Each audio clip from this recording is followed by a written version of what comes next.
Welcome back to Murder with the Missus. I'm Darren. And I'm Amy, and today we're going to talk about Asha Degree.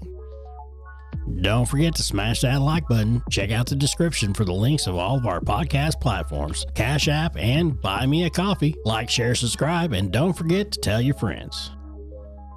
As always, tell your friends, because you know what? If you guys enjoy it, maybe your friends will enjoy it too. Otherwise, why are you friends? Yeah. I'm just kidding. You're not real good friends if you don't share it. You got to share something. But anyway, today we're recording on Memorial Day, but you guys won't see it until the next day, which is Tuesday. Yep. So happy Memorial Day. Give thanks for the veterans that gave their lives for us to be able to do what we're able to do. That's right. So, all right. So today's story is a disappearance story. Yes. So this is a name that is very well known in the true crime community. But to warn you, this is involving a 9-year-old girl. So I have to say that in advance for those who don't care to hear about cases involving kids. But if you look at any threads online about cases that have stuck with you over the years or strange disappearances that haunt you, things like that, you're going to find Asha's name on every list. Every time. And this is the actual 25th anniversary of her disappearance. And there's been some new developments. So let's get into it. All right. Asha was born on August 5th of 1990 in Shelby, North Carolina. Her parents, Harold and Aquila, had been married on Valentine's Day in 1988. In 1989, they had their son O'Brien. Then the next year came Asha. Now, Harold and Aquila didn't allow a lot of outside influence in the house. They kept the focus on school, family, and church. And it wasn't like a lock up the kids situation. It was more like no computers or cell phones in the house kind of situation. So I guess a better explanation would be that they wanted to have more control over what their kids were subjected to instead of just giving them free reign like a lot of kids have these days. Well, I mean, in 2000, there wasn't a lot of people that had computers and in their house or cell phones. Very true. That's very true. At least among the people that we knew. Yeah. That wasn't a big thing yet. And to each their own. It was important because O'Brien and Asha were latchkey kids, and Harold was a dock worker, and Aquila built pianos at a manufacturing place. So the kids would come home from school and have their homework done by the time their parents got home from work. And I know, oh my God, the kids were only 9 and 10. But they did have family members that lived in the neighborhood. So if they needed anything, they were right there, like close. And when we're talking about the reason for things like no computers in the house, no cell phones, Aquila said in a 2013 interview with Jet that every time you turned on the TV, there was some pedophile who had lured somebody's child away by the internet. So since the internet was starting to get big, there wasn't as many regulations and things back then as there are now. And even now, it's super easy to get a hold of somebody. But back then, it was like nobody knew about security, privacy. Everybody was just sharing everything and all the things online. And this was what they worried about. Now, Asha herself was cautious, shy, and she was reportedly very okay with these restrictions. She was scared of dogs. And she rarely answered the front door without permission or knowing who it was on the other side of that door. She was in the 4th grade in 2000, and all the schools in Cleveland County were closed on Friday, February 11th. So the kids would have a 3-day weekend and come back to school on Monday the 14th, which was Valentine's Day. But that Friday, their parents had to go to work. Of course, kids get out of school a lot more often than adults get out of work, which I think is wrong. Because I think adults need more time off too. Whoever decided work 5 off 2, I'm going to kick them in the nuts. So O'Brien and Asha had spent the day with their aunt, and then they both still had basketball practice after school. So dang, out of school, but they still had to go? Right. So sorry, I said out of school. So after school. So yeah, they still had to go to school to go to basketball practice, even though they didn't have school that day. Now, they had basketball games on Saturday, so I guess the coaches wanted to get more practice in before then. Asha was a point guard on her team and was pretty good at it from everything I've read. But at the game on Saturday, she fouled out of the game, and the team ended up losing it. And the reports were that this was the first game that they had lost that season, and this upset Asha very badly. It is said that she was crying with her teammates after the game, which, I mean, they're young. But she seemed to be over it by the time she watched O'Brien's game later in the day. Now on Sunday, Asha went to church and came home. Everything seemed normal. She went to bed at about 8 p.m. Now there's a lot of varying reports on how this evening went, but a storm rolled in, and apparently a car accident had caused the whole neighborhood to lose power. It was back on at around 12:30 that night, though. And that's when Harold came home from work from his second job, and he went in and checked on the kids. Now, the kids shared a bedroom since they lived in a 2-bedroom townhouse, or some people call it an apartment. And he said that they were both asleep in their beds when he checked on them. They were out. Yeah, they were out. They both went to bed at 8 o'clock because with no TV and nothing to do because there's no electric, they were just like, we'll just go to bed. Yeah. Now, some reports say that right before Harold went to bed at about 2:30 a.m. that he checked in on the kids one more time and they were still in bed. Now, I don't know if him opening the door woke them up or what, but O'Brien said shortly after that check-in, he heard Asha's bed squeak. Now, maybe she was getting up to go to the bathroom or just rolling over in bed. Either way, he didn't think too much about it and he went back to sleep. Now, Aquila woke up at about 5:45 a.m. and ran a bath for the kids because since there wasn't any power the night before when they went to bed, they didn't get a chance to take their baths. So she wanted to make sure that they got one before they went to school. She went to wake them up and get them to their bath. And O'Brien was under his covers, just like he normally slept. But Asha was not in her bed. She looked all over the house for her. She looked in the cars. She told Harold, who called the family that also lived on the street. And his sister-in-law said that they hadn't seen her either. So they called 911. Because what do you do? So, I mean, please tell me the cops took it serious. Oh, yeah. Yeah. A missing 9-year-old, they took it seriously. Okay. Harold had told the dispatch that her book bag, shoes, and her little purse was gone. By 6:40 a.m., the first officers got there. So it was just about 10 minutes after the 911 call. Aquila went to throughout the neighborhood yelling for Asha and reportedly woke the whole neighborhood up by 7 o'clock. And you're damn right. I would do the same thing. Everyone canceled their plans that day and helped search. People were calling into work. I can't come to work. I got to help look for Asha. Pastors and other local clergymen came to help. But by the end of the day, all anyone had found was a mitten. But it didn't belong to Asha. And they'd already stored their winter clothes, so Aquila said it couldn't have been one of hers anyway.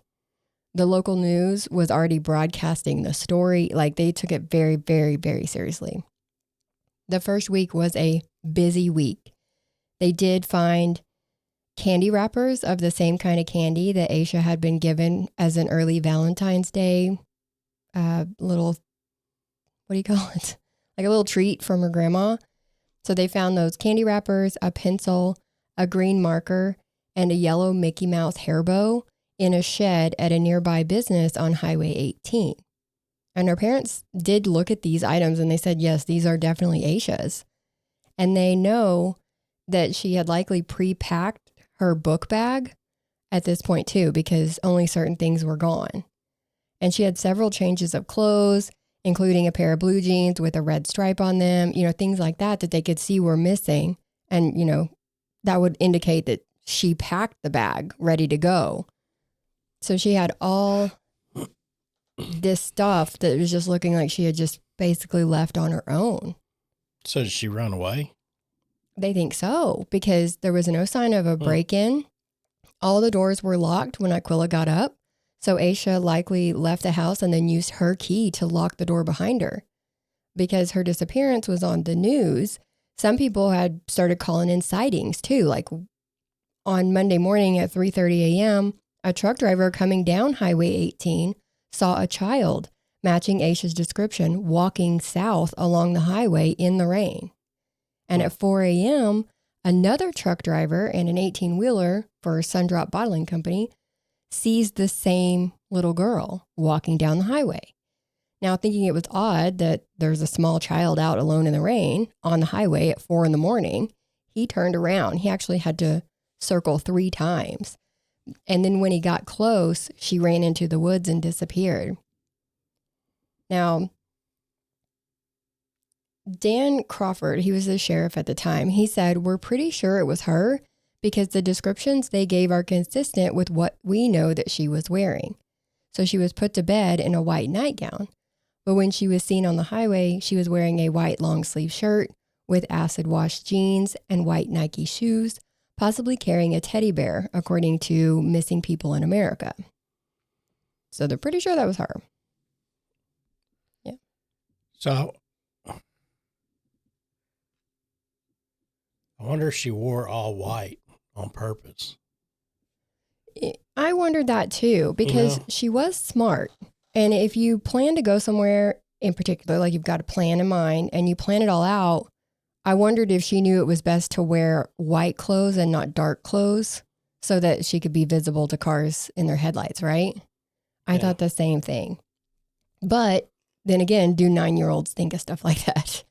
Like, I don't think a 9-year-old's out there going, well, I need my reflective vest and, you know what I mean? That wouldn't make any sense because she kept running into the woods to disappear, basically. Right, to disappear, but she didn't want to get hit by a car. If she's walking along the highway, You're right. That's where my mind went. Yeah. Now, they do bring out their dogs, of course, the cops, but they couldn't get her scent.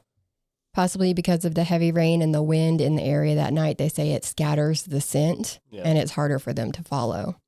They hung up flyers. They searched abandoned houses and wells. They got several hundred leads that they followed up on. It took 9,000 hours to search a 2 to 3 mile radius around the area. And after all that, and nothing was found, they called off a week after her disappearance. So the only thing they found was those candy wrappers and the pencil and the hair bow. After that, nothing. At a press conference on February 22nd of 2000, the sheriff said that the FBI and North Carolina's State Bureau of Investigation were involved in Asha's case, and she was put in the databases of missing children, so they each have their own. Now, NCMEC said that most children who run away are at least 12 years old, so it was really odd to have a 9-year-old run away on her own volition. So Asha, being so young, was it stood out, because why? And where was she going? She obviously planned. Where was she going? The FBI said that they didn't see any family dysfunction, because they always look at that. She didn't have bad grades. Things that would make a 9-year-old feel like they had to leave or that they would want to leave. Like there was no bad situations. Yeah, that was going to be my next question. Right. Because usually when someone that young runs away, it's like, what were they running away from? Yeah. Or anybody who runs away. What are you running from? Exactly. And there was speculation for a bit, accusing the family of stuff like that, thinking that there had to be something to make this make sense. But the authorities ruled all that out.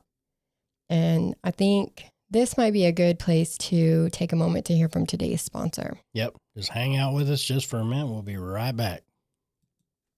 Do you or someone you know live in an apartment community? Are you balling on a budget? Make your money work for you. Some apartments don't even offer a washer and dryer included in the lease. If you want that life, you need to contact My Laundry Solutions. They service areas in Oklahoma, Missouri, and Texas. Their newest location is in Fort Worth, with more locations opening in Texas in 2025 and 2026. Check the website for locations near you. There's no credit check. Every contract includes free local service. They professionally install, and your account is available 24/7 online. Go to your leasing office, go to mylaundrysolutions.com, or call 800-535-4411. Stop wasting your hard-earned money at the laundromat and give My Laundry Solutions a call today. Give them a call today. Today. Yep. Now, Harold and Aquila, they did go on Montel Williams. Oprah Winfrey and America's Most Wanted highlighted the case. So they're getting some national coverage. In March, police put up a billboard with Asha's information on it along Highway 18, since that was the last place she was seen. And the next year, stock car racer Travis Kittleston, I don't follow stock cars, put Asha's picture on the hood of his car for an event that was broadcast on TNN. He said, "We've got a perfect opportunity to put Asha's picture on our car, and maybe, with any luck, we can help bring her home." So, I mean, there's people pitching in everywhere. In August of 2001, so this is a year and a half after her disappearance, there was a contractor digging an access road for a new house about 50 yards off of Highway 18 in Morganton, and this was about 26 miles north of Shelby. They dug up a trash bag. Inside this was another trash bag, and inside that was a backpack. There were two things about this bag. One, why is it wrapped in two black trash bags? Like, this definitely shows that it wasn't there by accident. And two, it had Asha's name and phone number on it. Man, I thought that was going a different way for a second. Right? What was in the bag? Yeah. It was bittersweet, though. The FBI sent the bag to Quantico for testing, but didn't release any of the results. They did say that inside was a Dr. Seuss book of McElligot's. Dr. Seuss stuff always trips me up. I have a hard enough time speaking English as it is. McElligot's pool. And that was not known to be a book that Asha had before she disappeared. But it did come from her elementary school. And there was a New Kids on the Block concert t-shirt in there that was not hers.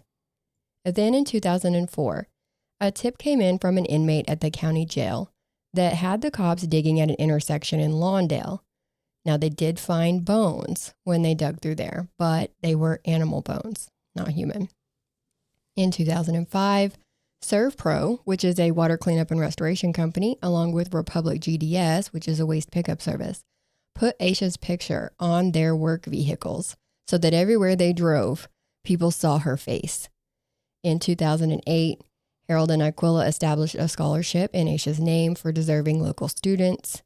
And they also had an annual walk to raise awareness and money to fund the searches. So this starts at their house, and they walk to the billboard on Highway 18 every year. They originally did these walks on the anniversary of her disappearance, but they ended up changing it to a week earlier because they didn't feel like it was fair to make Valentine's Day a somber day. Oh. You know, plus that changes their wedding anniversary forever too. Right. They were married on Valentine's Day, and then she disappeared on Valentine's Day. So it's really all very sad. And now I have told you all the things that have been done to try to find her. But her parents felt like it wasn't enough. Probably most parents in their situation would until there's a resolution. But this was very different from that. Her mom in interviews has said things like that Asha's disappearance fell into the missing while black trap. She said, "Missing white children get more attention. I don't understand why. I know if you ask them, they say it's not racial." Oh, really? I'm not going to argue because I have common sense. So she was feeling like this was very, but I don't see a lot of missing people back in at this time being put on work vehicles for companies and on billboards. And you know what I mean? Like, well, maybe she was feeling more like the department wasn't doing as much as they should. I believe so. Yeah, I guess so. But That's she what was I'm saying that in a blanket statement that white children get more attention when they go missing. And we hear that a lot. So this is where she was during this time. This was her state she was in. Now, in February of 2015, the Cleveland County Sheriff's Office, SBI, and FBI re-examined and re-interviewed this whole case. They offered a $25,000 reward for information, and then a community group offered an additional $20,000 to make that reward $45,000. In May of 2016, the FBI announced a new lead. It seems that around 4 a.m., Asha was seen getting into a dark green car, similar to an early 1970s Lincoln Continental Mark IV or a Ford Thunderbird from around the same era. The car had rust around the wheel wells. Mark 4 or Mark 5? It said 4. Oh, okay. Am I wrong? No, I just... Oh. It could be right. I don't know. I thought it would be Mark 5. Should we Google? No, go ahead. Okay. I'm sure somebody will comment and say we was wrong. So go ahead. Great. Spreading misinformation. Then in 2020, a man serving time already for sex crimes against children wrote a letter to the Shelby Star, and it said that Asha had been murdered and he knew where her body was. But 2 months later, after investigating that tip, the sheriff said that they had followed up on that and it was another dead end. And this is where the case sat until last year. So what happened last year? Well, it started last year and it's still going on now. But in September of 2024, search warrants were issued. Oh, yeah? Yeah. It seems that the DNA evidence from her book bag was reran with the new technology and things that they have, right? Yep. And it popped for Russell Underhill and a hereditary family member to Roy and Connie Dedman. The warrants say that Asha was a victim of homicide and her body was concealed. So who are these people popping up 24 years later? Roy and Connie Dedman owned a Northbrook rest home in Vale. They had 3 daughters, Lizzie, Sarah, and Annalee. Annalee was 13 when Asha disappeared. Lizzie was 16 and Sarah was 15. So of course, they're all adults now. The Dedmans had bought a couple of old school buildings from the Lincoln County Board of Education and then opened them as rest homes. Now, one they sold, though, but they still had Northbrook. But now in 2024, it's reported that Roy had some 29 vehicles registered to him. Now, the documents also say that DNA samples indicated the likelihood that the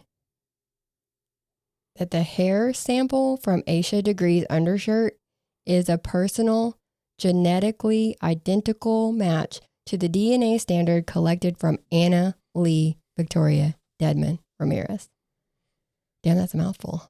So she was the 13-year-old. So she was the 13-year-old when Asha disappeared. Yes. So she would have been the 13-year-old Right. daughter. So they found her hair in that shirt. So they're like, how did this girl's hair get in this book bag? Yeah. You know what I mean? So the searches were done on Roy's house, which was only about 3.7 miles from the last known location of Asha. They searched the rest home, and they also searched Annalee's house in Charlotte. Now, the warrants say that the investigators found out that Roy, the dad, would send one of his daughters, which was the oldest, Lizzie, to transport patients to and from the Broughton Hospital in Morganton to the rest home, but they would have her use like an unreliable vehicle. That's the only thing it says. Now, Highway 18 is the most logical route to take to and from the hospital and the rest home. Now, Asha's book bag was also found along Highway 18 near Morganton, which is about 7.2 miles away from the hospital. So it's looking kind of suspicious. Yeah. The warrant also says that because of the ages of the daughters, that adult assistance from Roy and Connie would have been necessary in the execution and or concealment of Asha's body. So they're saying that they're not saying anything, but what they're leading you to is possibly Lizzie was driving that car, possibly something happened to Asha with that car, and it would have been along her route when she wasn't supposed to be transporting patients. You know what I mean? Like, and then her parents would have had to help her cover it up. Oh. Mm-hmm. Yeah. So that's what I'm putting together. You can put together what you want to from it, but that's what I'm getting from it. So maybe she accidentally could have hit Asha with the car on accident in the rainy middle of the night along a highway with no lights. You know what I mean? We don't know for sure, but like I said, make up your own mind. Yeah. I mean, we don't know that for sure, but you know. So what about the other guy, Russell? Right. So Russell Underhill was a man who lived in at least 2 of the facilities that the Deadmans owned at the time. They know that he stayed at Northbrook Rest Home between 2002 and 2004.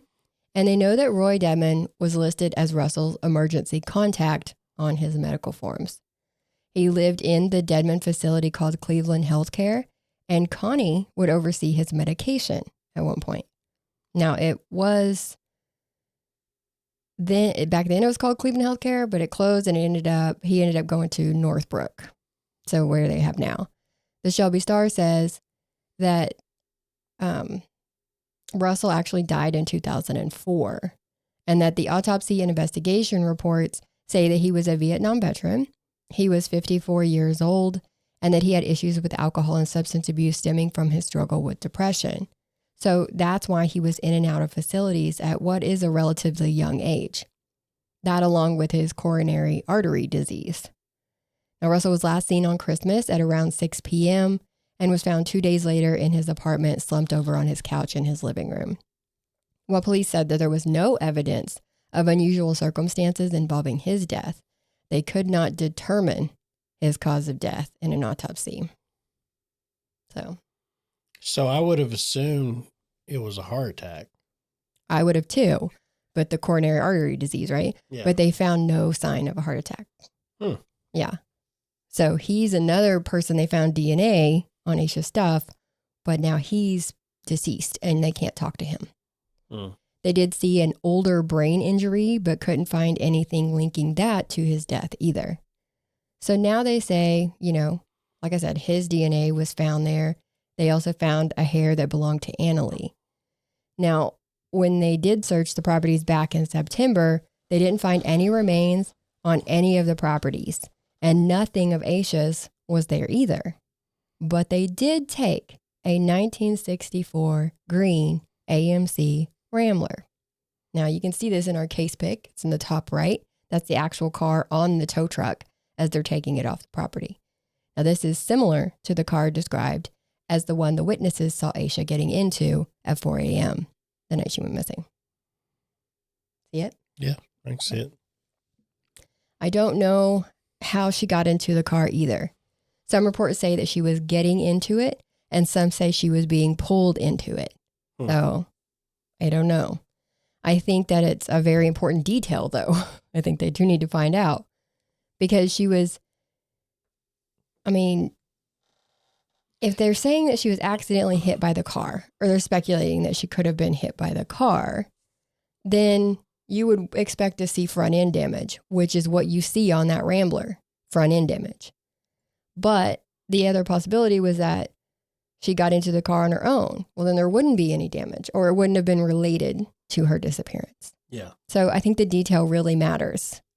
The oldest daughter, Lizzie, would have been the one that had picked up and transported the patients, right? So she was given a polygraph in February of 2025, so a couple months ago. When asked whether she was concealing information about Asha's case, she showed deception on the polygraph. We don't have to go over the reliability of a polygraph test, so I'm just letting you guys know that detail. It is part of the release information. And then you have Thad, but Thad is just a random guy. He used to hang out with the Deadman sisters, going to parties and things like that. And he said that at a party in the mid-2000s, he was with the sisters. And Lizzie was crying and bawling when she was very drunk. He said that she said, "I killed Asha Degree." And Sarah told Lizzie to shut the fuck up. And she did. Now, police gave a polygraph to Thad too. Like, can we even trust what you're saying? And he passed his polygraph. So very interesting. Very interesting. Now, to me, I can't jump right into that showing that she was confessing to murder. Sometimes people can feel responsible without being involved. Like, just for example, a little speculation, if you will. Since it was 4 a.m. and raining, a 16-year-old doesn't really want to go do a patient pickup. Maybe she says, "No, I'm not doing it." So somebody has to go. And it's them that hits Asha. So then Lizzie would feel responsible because had she just got up and done it, Asha wouldn't have gotten hit. Do you know what I mean? Like, that's a way to feel responsible without actually being the one who caused it. if that makes sense. So I'm not going to jump straight to a murder confession. Now, we're going to wrap this up with the text messages. In February, they released the text between the sisters, all three of the sisters, and one of their ex-husbands. They were from September when the search warrants were being executed. Now, starting the day the search is started, which is September 10th, Sarah texted Lizzie, "They think it's our shirt. It's not our shirt. Or I'm sorry, it's not her shirt. Her mom said it wasn't hers. I don't remember that shirt. I'm scared though. Dad is probably going to be a huge suspect." Well, why would you say that? The next day, Annalee texted Lizzie that she was at the lawyer's office and tells Lizzie to not be talking to anyone without representation. But Lizzie does text her ex-husband anyways. She says, "This is going to get nothing but worse. I'm talking to my doctor at 5 to get something for my nerves. I'm just so worried. So worried. I mean, it's a nightmare that's going to keep getting worse." Why? Sorry. "I can see nothing good happening anytime soon, and I'm an optimist. There's no way this is going to be okay."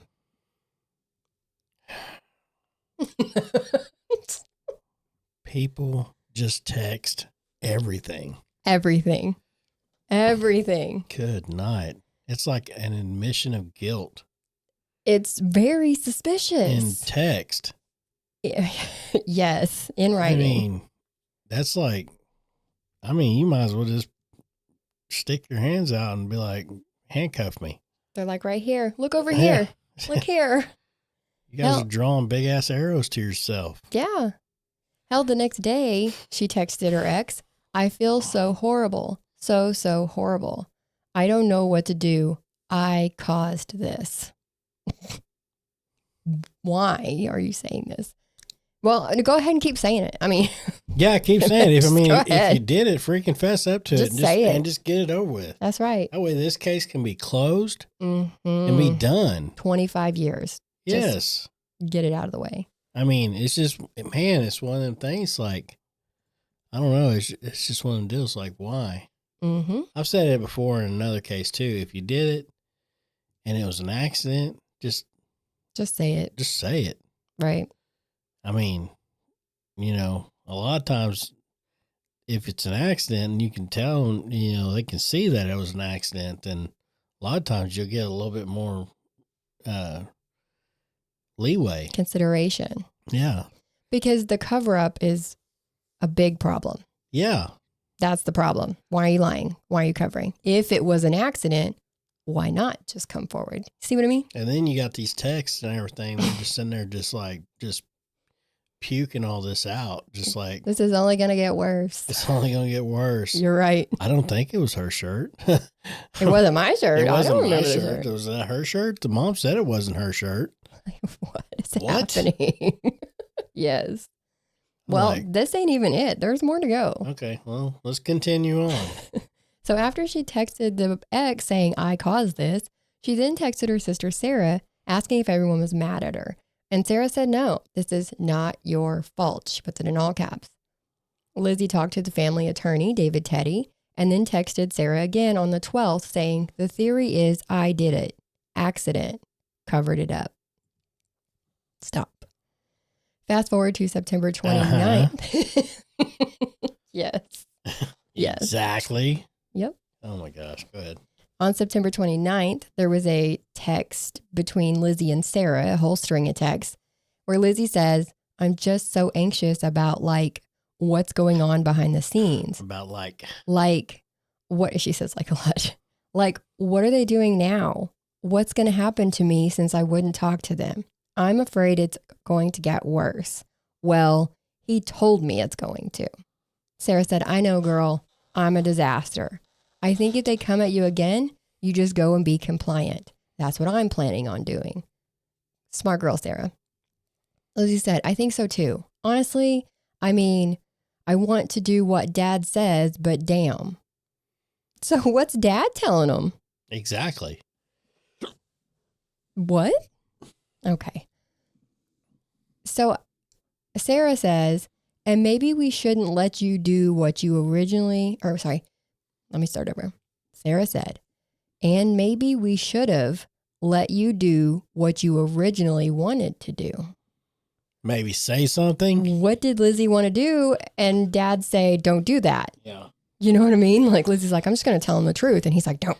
Oh, that was probably the thing is she was probably going to say something, but then it came out that there wasn't supposed to be doing the traveling. Maybe. With the patient or whatever on that highway. Maybe. For the business. And so he was like, don't do that. That'll ruin us. You know guess what else will ruin you? I mean, guess what, buddy? That's probably why they're selling all their freaking stuff. Well. Now, Lizzie said she doesn't know what to do. And Sarah says, right. You don't want something we do or say impact him because we also can't be living like this either. I mean, I told him I'm not going to do that. It's not like worth our mental health. He was just like, I will call Teddy. We can go get a polygraph with the honest people. I really just don't have it in me to go through what you've been through. So what is she talking about, the honest people? I mean, they definitely know something. Oh, they know something. They know something. Now, attorney Teddy did hold a press conference saying that he felt compelled to speak out because of the rampant conjecture and speculation that has been happening in the community. He said, the connection to Roy Dedman and his family is tenuous at best. And Roy has maintained, and his family has maintained, and will continue to maintain that they're not involved with Asha's disappearance and have no information that would help law enforcement figure out what happened to her. Well, it sounds like they might have some information. That's debatable. Did you read those texts, Teddy? Yeah. And that's just part of them. There's lists of these texts. He alluded to Russell Underhill, the man who died in 2004, saying that he may be the only one who knows what happened to Asha. That's what I'm saying. Maybe he got his injury from that night. Oh, they didn't. Oh, I don't think they specified if it was like an old war injury. Yeah. They just had previous injury. Yeah. Huh. He says that the surge by police would sadly link a person to Decree's disappearance who is no longer living. So he's definitely alluding to Russell being the one who hurt Asha. But those text messages allude to the sisters knowing something. So why not come out with it if it was Russell's doing? So now you're throwing in a scenario where none of the Dedman family's involved, but they're still covering. Why? Anyways, I wanted to know, why did you wait 25 years? Because they're still not talking. Yeah. So it's going to keep going like that until they actually get some evidence. And then where was Dad for 20 years? You hear somebody say at a party that they killed somebody and you're like, oh, she's drunk. And then 20 years later, when the cops come up and they're like, hey, guess what? We're going to look at these people. And they're like, oh, hey, 20 years ago at a party, she said that she killed her.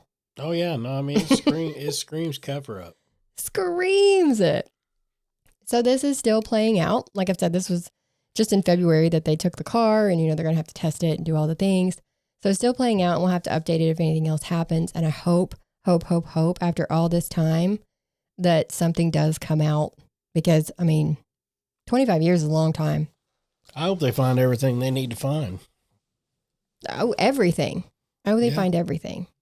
And we've talked about this before, how a missing person case to me is worse than a deceased person case.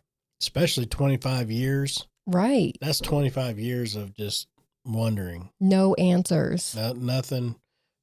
You don't know what's going on. You don't know whether it is or isn't. And it's just. Yeah, just wondering what's going on, basically. It's just like, how is it going to end? Yeah. How's this going to play out? And what happened to my loved one? What did they go through before they passed away? And did it happen at this point in time, or did it drag on for this long? Right. Or, that's what I'm saying. It's just one of them deals. Was it quick? Was it quick, or was it later, was it just and then you've got pure people, torture? you've got people that's been found after years and years and years that just had been brainwashed or changed and did not know that they were that person. Yep. It's just wild. And so unless you have that finality of a deceased person, there's just that worry and that wonder forever. Ugh. Then you got to deal with the whole, if they are found, then you deal with the whole lost child, deceased family member. Then you start that turmoil in a whole different way. It's just gut wrenching. Now, Aquila definitely feels that way. She said in earlier interviews that at least if someone you love dies, you have that type of closure. But a disappearance is open-ended. That's a better word to use. It's open-ended. Yeah. And then in February of this year, so that would be the 25-year anniversary of the disappearance. Plus, it's when they started doing, releasing all this information about the Deadmans. And they had done the search warrant already. Information had come out on it. Aquila, even after that, said, I believe she's still alive. And until somebody can prove me wrong, I'm still going to believe it. Because all I have is hope. See, that's the problem. If you have done something to her child and you won't say it and you won't help, I think that's just a different kind of torture to put somebody through. It's just not right. And that's where we're at. Yeah. This is, like I said, it's coming out now. The reward now, as of, I think yesterday, I saw a news report that said that the reward is now at $75,000. So if you have any information, you can contact the FBI Charlotte office at 704-672-6100 or your local FBI office. And you can also contact NCMEC at 800-THE-LOST. Right? So do you have anything else you want to add? No, I just, I hope we get an update on this one right here because, there's something going on there. There's something happened. Yeah, they're hiding something. Something happened, big time. Most definitely. Now, if you like our content, please make sure to like, share, and subscribe. If you have a case suggestion or you just want to say hi, you can email us at dnday.truecrime@gmail.com. We also have CashApp at $MWTM pod. We also have Buy Me a Coffee at buymeacoffee.com/MWTM. And as always, guys, we appreciate you guys subscribing. We appreciate all the likes and all the shares and everything. But please tell your friends and maybe they'll like our stuff too. Maybe. So until next time, we'll see you. Bye.